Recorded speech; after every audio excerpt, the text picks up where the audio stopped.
हर महादेव दोस्तों, कैसे हम लोग आज बात करते हैं महाकुंभ की। क्या आप जानते हैं कि 395 देशों में लगभग 4,500 करोड़ धार्मिक स्थल हैं। और अब ये बात आप बहुत ध्यान से सुनेगा कि पूरी दुनिया में लगभग 4,500 करोड़ धार्मिक पूजा स्थल हैं, जिनमें सबसे ज्यादा 3.5 करोड़ चर्च हैं। दूसरे नंबर पर 60 लाख मस्जिदें हैं और तीसरे नंबर पर 40 लाख छोटे बड़े हिंदू मंदिर हैं। इन दुनिया में ऐसा कोई धार्मिक स्थान नहीं है जहां एक दिन में लगभग 5 करोड़ लोग आए हों। दुनिया के अब तक के इतिहास में इतनी भीड़ सिर्फ भारत के महाकुंभ में आई है। महाकुंभ में आज शाम 6 बजे तक 19 करोड़ 40 लाख लोग हम में पवित्र स्नान कर चुके थे। और अब जब मैं आपको ये खबर बता रही हूँ, रात 9 बजे तक 19 करोड़ 59 लाख लोग स्नान कर चुके हैं। अब आता है महाकुंभ के दौरान गंगा स्नान में ऐसा क्या करें जिससे सारे पाप मिट जाए और मोक्ष का द्वार खुल जाए। दोस्तों, 2025 का महाकुंभ जो कि 13 जनवरी से शुरू हो चुका है और 26 फरवरी को खत्म होगा, यानी 45 दिन रहा। प्रयागराज में ये एक ऐसा अवसर है जिसे कभी छोड़ना नहीं चाहिए। संगम की पावन गंगा, यमुना और सरस्वती का और अदृश्य सरस्वती का मिलन होता है। हर डुबकी में आत्मा को शुद्ध करने का अनुभव। दोस्तों, क्या आप जानते हैं इस पवित्र स्नान यानी महाकुंभ पवित्र स्नान का सही तरीका क्या है और महत्व क्या है? तो संगम पर स्नान करते हुए राम नाम लिखना, साधु संतों के उपदेश सुनना और अपने इष्ट का निरंतर स्मरण करना आपकी हर मनोकामना पूरी कर सकता है। इन ध्यान रहे, त्रिवेणी संगम पर हर काम पुण्य कमाने के लिए हो, ना कि पाप करने के लिए। अनजाने में पाप अर्जित करने के लिए कल्पवास के दौरान सात्विक आहार अपनाना, दान और स्वाध्याय को जीवन में उतारना सच्चा धर्म है। क्या आप जानते हैं महाकुंभ में जाने के क्या महत्वपूर्ण नियम है? अगर आप उन महत्वपूर्ण नियमों का पालन नहीं करते तो आप अपना पुण्य खो सकते हैं। चलिए आइए जानते हैं वो कौन से महत्वपूर्ण नियम हैं। दोस्तों, आज हम बात करेंगे महाकुंभ में जाने से पहले के 5 उन महत्वपूर्ण नियमों के बारे में कि हम सभी के लिए, आपके लिए जानना बहुत जरूरी है। महाकुंभ में जाने का सबसे पहला नियम है शिकायत नहीं करना। दोस्तों, आप महाकुंभ में जा रहे हैं तो कभी भी वहां से वापस लौटते वक्त शिकायत मत करें, जैसे कमरा बहुत गंदा था, या खाने का स्वाद अच्छा नहीं था, या रहने का इंतजाम अच्छा नहीं था। महाकुंभ का अनुभव केवल आस्था और विश्वास से जुड़ा होता है। और यदि आप महाकुंभ में इस मानसिकता से जाए कि आपको कोई परेशानी हो तो शिकायत करके आप अपनी आध्यात्मिक ऊर्जा खो देंगे। जिससे आपको जो कुछ भी मिले उसे धन्यवाद कहें और अपनी यात्रा को संजीदगी से अनुभव करें, जिसे हम आस्था का महासंस्कार भी कहते हैं। इस महापर्व में लाखों श्रद्धालु हाथ कपा देने वाली ठंड के बावजूद संगम की पवित्र गंगा, यमुना और सरस्वती में आस्था की डुबकी लगाने के लिए पहुंचे।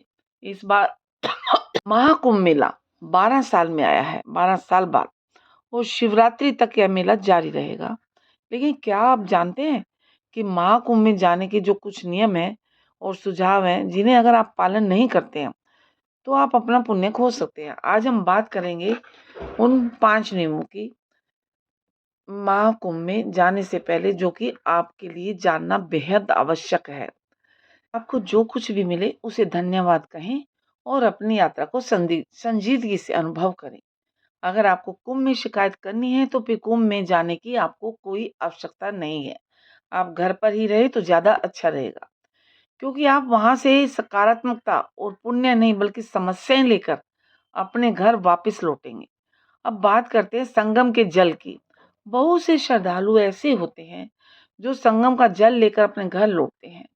संगम का जल लेकर आना भी ठीक है, लेकिन इसके साथ ही कुंभ की मिट्टी को भी लेकर आए। मतलब अगर आप कुंभ में स्नान करने जा रहे हैं तो जल के साथ साथ कुंभ की मिट्टी भी अपने घर जरूर लाएं।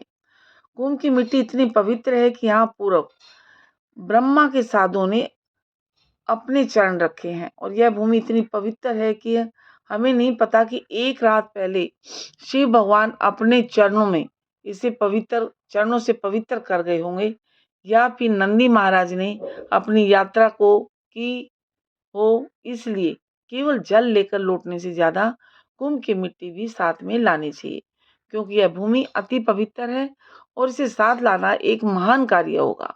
महाकुंभ में साधु संत और महात्मा विशेष रूप से महत्वपूर्ण होते हैं। कभी भी साधु संतों को साधारण ना समझे, जो आपको साधारण लगे वह सबसे असाधारण हो सकते हैं। कुंभ के दौरान साधु संत अपनी कठिन तपस्या और साधना के लिए प्रसिद्ध होते हैं। उनका अनुभव, उनका ज्ञान और उनकी आस्था हमें बहुत कुछ सिखाती है। इसलिए किसी भी साधु या संत को देखकर आपको कभी यह नहीं सोचना चाहिए कि वह साधारण व्यक्ति है, और उनकी बातों और उपदेशों को ध्यान से सुने, क्योंकि वह अपनी आपकी आत्मा को शुद्ध करने की शक्ति रखते हैं।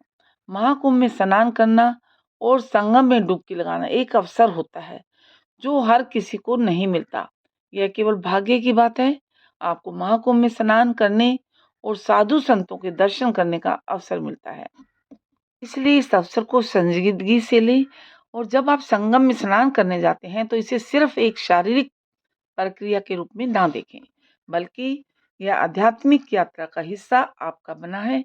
इस तरीके से देखें, यह सिर्फ जल में डुबकी नहीं, बल्कि यह आपके मन, शरीर और आत्मा का शुद्धिकरण है। आखिर में एक और महत्वपूर्ण नियम है कि वो ये है कि मानसिक शांति बनाए रखें, क्योंकि मानसिक शांति बनाए रखना, महाकुंभ में लाखों लोग होते हैं और भीड़ होती है और कई बार स्थानों पर हलचल भी होती है। ऐसे में अपनी मानसिक शांति बनाए रखना बहुत महत्वपूर्ण है।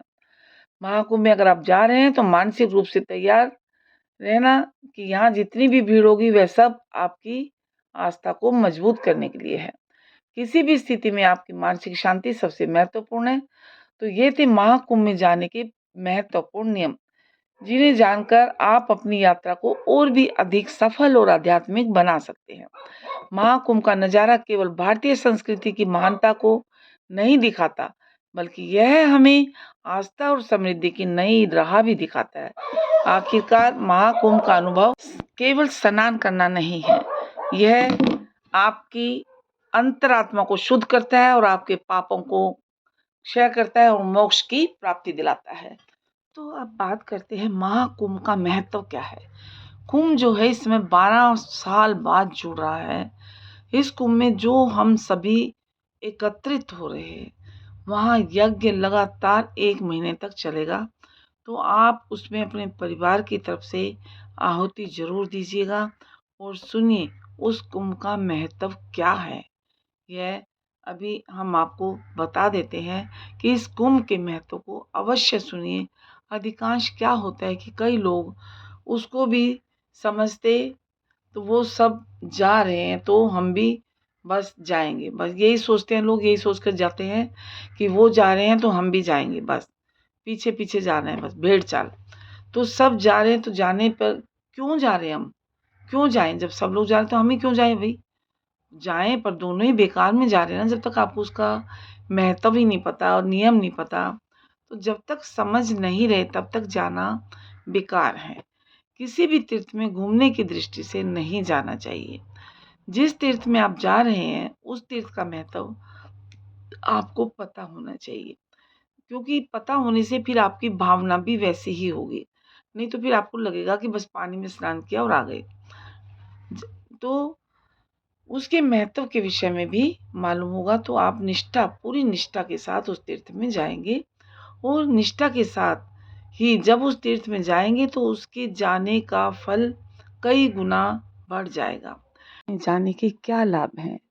आश्रम सहस्त्र वाजपेयी सतानी च लक्ष्य प्रदक्षिणा भूमे कुंभ नानेता फलम अश्वमेघ सहस्त्र सहस्त्र अश्वमेघ यज्ञ करो वाजपेयी च, उससे भी अधिक आप वाजपेयी यज्ञ करो और 1 लाख पृथ्वी की परिक्रमा करो, पूरे पृथ्वी की। इसमें जितना फल मिलता है उतना ही फल कुंभ के समय प्रयागराज में स्नान करने से मिल जाता है। उतना ही फल किस में मिल जाता है? अश्वमेघ यज्ञ, सहस्त्र यज्ञ करो। अश्वमेघ, वाजपेयी यज्ञ करो, सहस्त्र यज्ञ कितने भी कर लो और 1 लाख पृथ्वी की परिक्रमा करो, उसका जो एक फल 1 लाख कर पाओगे, 1 लाख पूरी पृथ्वी की परिक्रमा करो, उतना सब फल कुंभ के स्नान मात्र से प्राप्त हो जाता है। अब इस महत्व के साथ जब आप कुंभ में जाएंगे तो बताइए इसकी क्या एनर्जी होगी, आप सोच भी नहीं सकते। आपकी और उस यज्ञ में, उस कुंभ में आप जो भी सत्कर्म करेंगे, इसलिए उसे कल्पवास कहते हैं। कल्पवास का मतलब है उस कुंभ के मध्य में आप जो भी कार्य करेंगे, यहाँ वहाँ रहकर जो भजन करेंगे, जो आप भोजन दान करेंगे, वहाँ रहकर जो वस्त्र दान करेंगे, कुछ भी नहीं तो मात्र स्नान ही करेंगे। गंगा स्नान कुछ नहीं है, करने को हम ही हैं, नहीं तो हम तो खुद, हाँ एकदम खुद ही मांगने वाले हैं, हम पर तो कुछ है नहीं, तो हम क्या करें। बोले मात्र स्नान करो, तो अगर आप 1 महीने तक यहाँ रहकर स्नान कर लेते हैं गंगा में, तो आप विश्वास मानिए आप आपको एक कल्प तक वास करने का फल मिलेगा, स्नान का फल मिलेगा। कुछ लोग होते हैं कि कुछ है ही नहीं, उनके पास कुछ भी नहीं है, वो तो खुद ही मांगने वाले हैं, तो कुछ मत करो, सिर्फ स्नान कर लो। फिर दोस्तों आप वहाँ 1 महीने तक रहकर हर रोज स्नान कर लेते हैं, तो स्नान मात्र से ही में, तो आप विश्वास मानिए आपको गंगा में स्नान करने का एक कल्प तक, आपको 1 कल्प तक वास करने का फल मिलेगा। विश्वास मानिए आपको ये सिर्फ स्नान करने का फल मिलेगा। आप कुछ भी आपके पास नहीं है दान करने को, तो कोई बात नहीं, आप 1 महीना रहकर हर रोज गंगा में स्नान किए, तो आपको ये स्नान करने का फल मिलेगा, 1 कल्प तक वास करने का। तो दोस्तों आपको ये जानकारी कैसी लगी? अच्छी लगी तो लाइक कीजिए, शेयर कीजिए और चैनल को सब्सक्राइब करना ना भूलें।